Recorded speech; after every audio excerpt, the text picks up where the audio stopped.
एक तहकीक के मुताबिक औरत उस वक्त रोमांस में भरपूर साथ देती है जब उसका पेट भरा हुआ हो। जमा के दौरान औरत की गर्दन की खुशबू सूंघने से वो तड़पती है।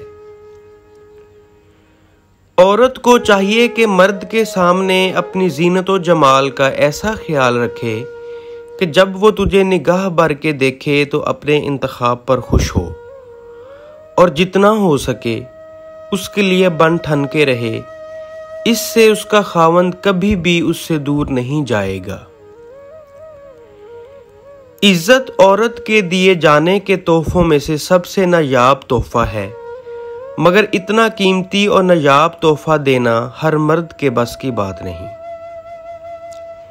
बेहतरीन मर्द वो है जो अपनी औरत का जिक्र किसी गैर मर्द के सामने ना करे। बालिग लड़कियां उस वक्त शहवत की ज्यादती का शिकार हो जाती हैं जब वक्त के मुताबिक उनका निकाह ना किया जाए। औरत हर उस मर्द के सामने अपना ब्रेजर खोलकर शलवार भी उतार देती है जो मर्द उसका पसंदीदा हो।